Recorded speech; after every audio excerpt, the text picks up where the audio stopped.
இன்றே டவுன்லோட் செய்து உங்கள் ஃபேவரட் ஷோக்களை என்ஜாய் பண்ணுங்க.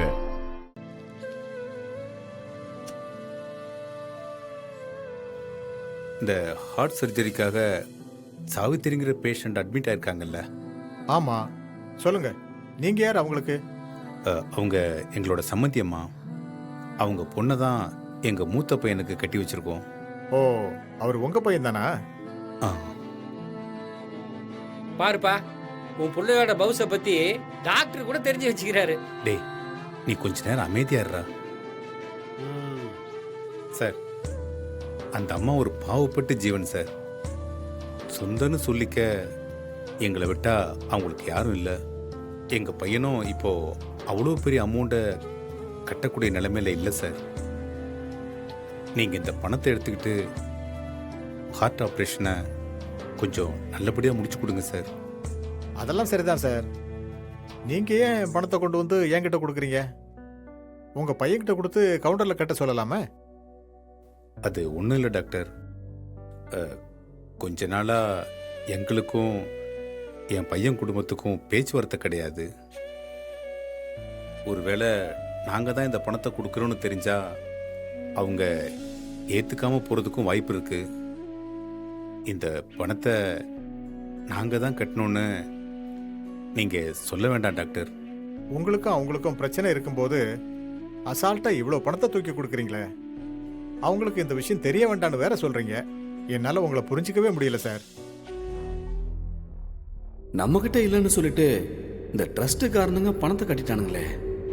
அந்த 12 லட்சத்தை டைரக்டா கட்டாம நம்ம கையில கொடுத்திருந்தா ஒரு 1 or 2 செலவு பண்ணி பேருக்கு ஒரு ட்ரீட்மெண்ட்டை பார்த்துட்டு மிச்சத்தை நாம அள்ளி இருக்கலாமே.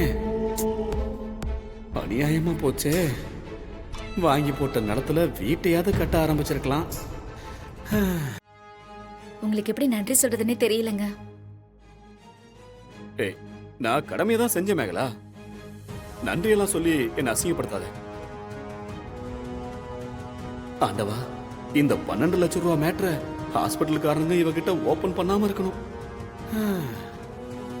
பணம் தான் நம்ம கைக்கு எட்டாம போயிருச்சு. அட்லீஸ்ட் பேராச்சும் கிடைக்குதே.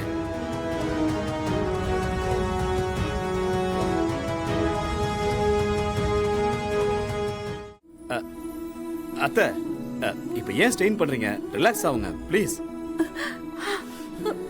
சாமி, யாரு சாமி இந்த காலத்துல ஒரு மாமியாருக்காக இவ்ளோ செலவு பண்ணுவாங்க? உங்களுக்கு எப்படி நன்றி சொல்றதுன்னு எனக்கு தெரியல சாமி.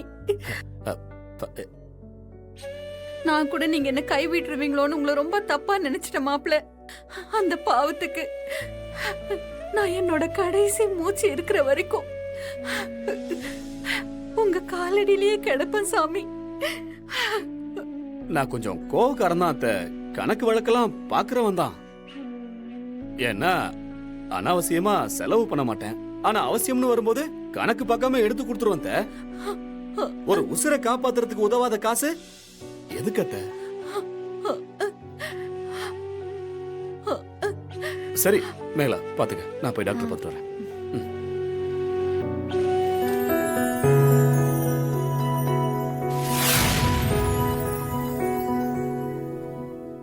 வா உள்ள போலாம்.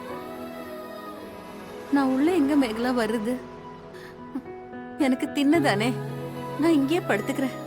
என்ன அத்தை, இந்த நிலைமையில உங்களை திண்ணையில படுத்து சொல்லுவேனா நானு? என்ன அவ்வளவு மோசமானவன் நான் நினைச்சீங்க? வந்து ஹால்ல படுத்துக்குங்க. இதுக்கு நான் திண்ணையிலேயே கிடப்பேன். வா வாமா, வா போலாம். வா. பொறுமையா வாமா, பொறுமையா வா.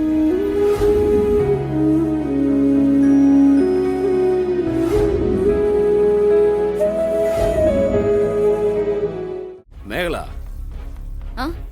சொல்லுங்க. ஒரு சாக்கு போய் எடுத்துட்டு வாடி. எதுக்கு? சாரு பணம் தர போறாருல, மூட்டையா கட்டி எடுத்துட்டு போகணும்ல.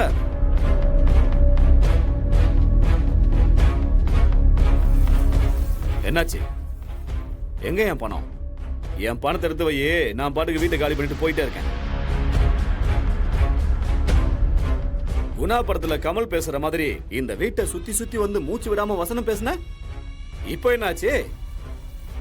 சொல்லாமலே படத்துல லிவிங்ஸ்டன் மாதிரி வாய் பேச முடியாம உட்கார்ந்திருக்க. பணம் எங்கயா? அது பணம் வர வேண்டிய இடத்துல இருந்து வரல. எப்படியா வரும்? எப்படி வரும்?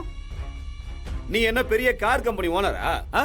ஸ்ரீபெரும்புத்தூர்ல எதுவும் பெரிய ஃபேக்டரி வச்சிருக்கியா என்ன? உன்னை தேடி வந்து கொடுத்துட்டு போறதுக்கு.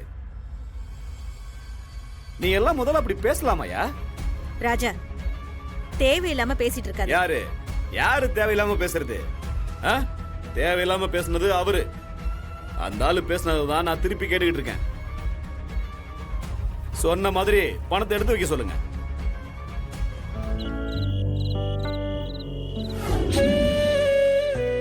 என்னங்க யோசிக்கிறீங்க? ஹாஸ்பிட்டல்ல அந்த பணத்தை கட்டாம இருந்திருந்தா இன்னைக்கு இந்த பேச்ச கேட்க வேண்டியிருந்திருக்காது. அதானங்க? இல்ல சீதா,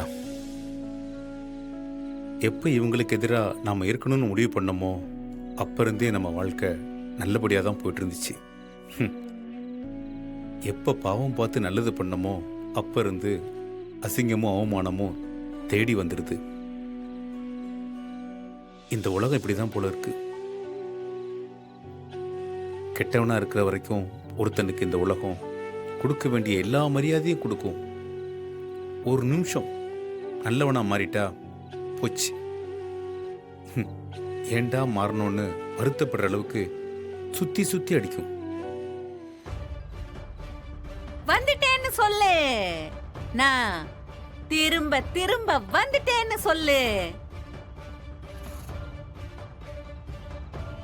ஒரு வாரத்துக்கு முன்னாடி ஹாஸ்பிட்டலுக்கு போன இந்த சாவித்ரி